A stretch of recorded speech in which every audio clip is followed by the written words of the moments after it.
Another thing you will notice about this model is that a lot of the textures appear to have no edges. So for instance, when I zoom in on the roof, you'll notice that the roof appears to have no edges. So the texture seems to go on indefinitely, with edge lining up to edge in a never-ending pattern. And that's not because the image texture is endless or it's been an image of endless size. Rather, it's been an image texture that is seamless. That is, a small little file that, when tiled next to each other, row after row, column after column, appears to have no edges. Now, what does a seamless texture mean? I'll start with an example. Say, for instance, I draw a rectangle, and I zoom in on that rectangle, and I go to File, Import, Texture. I'll assume you already have some knowledge of SketchUp and other CAD softwares, and that this tutorial is for more advanced users. And I select the texture, in this case just an image that I dragged from online, and I apply it to the surface.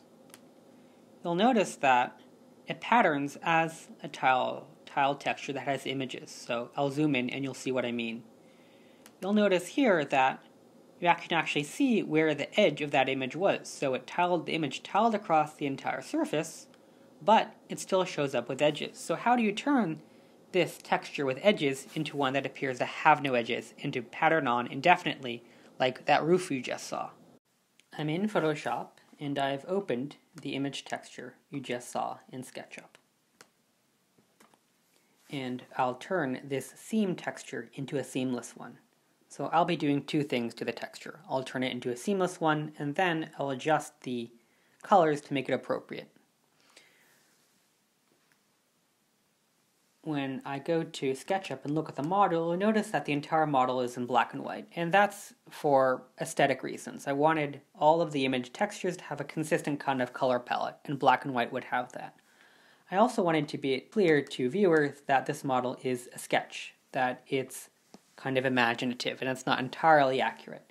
And to communicate that, all of the image textures have a hand-drawn kind of appearance. They actually are hand-drawn.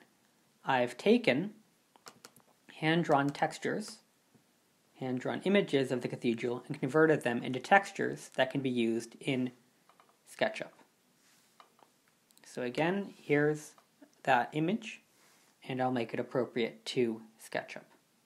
First, I'll be reducing the colors of the image.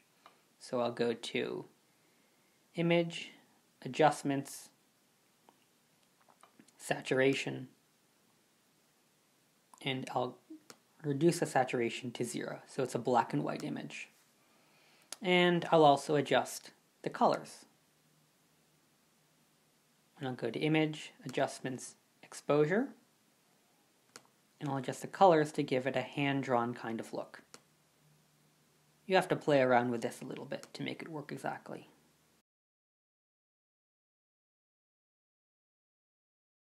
That looks close enough. So I've adjusted the color palette of the image to make it consistent with all the other textures. That helps the textures to look more seamless, like it's one building even though it's made up of 15 or 20 textures. And now I'll make it seamless. So to do that, I go to Canvas Size and I change the image size. Image, Canvas Size. And so what I'll do is I'll double all of the dimensions. So the width is 1.7, double that, 3.4. 1.7 times 2 is 3.4. The height is 1.15, double that is 2.3. 1.15 times 2. I've doubled the image size.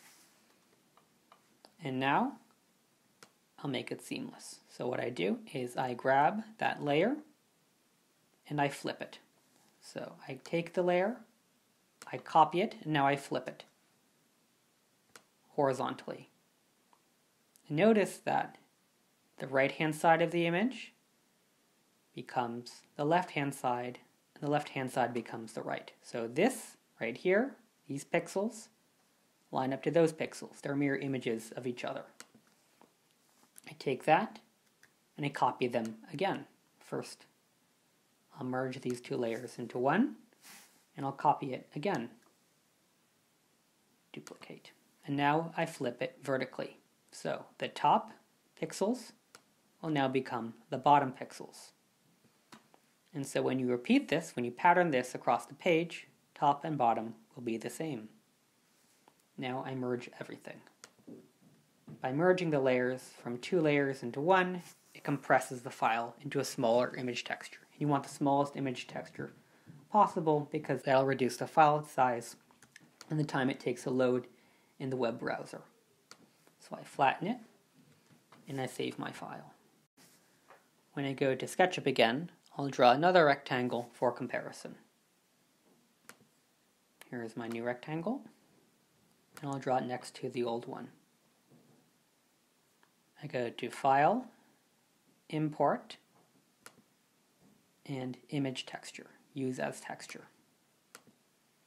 And I select my texture. This is the one that I just created. And now I apply it to the surface. So I apply it over a little bit of the surface, however large or small I think one brick will be. And I drop it, and it'll tile across this image texture in rows and columns.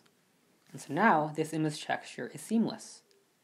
And when you zoom in on it, you can't see where the edges are because I've made all the right-hand side, the left-hand side, and the top of the bottom because I've doubled all of the dimensions. So now the texture has no edges and it goes on endlessly. And it's unclear where the edges are.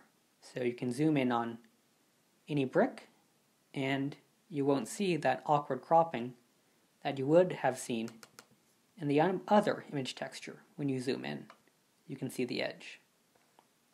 And what this means is now this image texture, which is although a very, very small image, now appears to be a very large image to have no edges.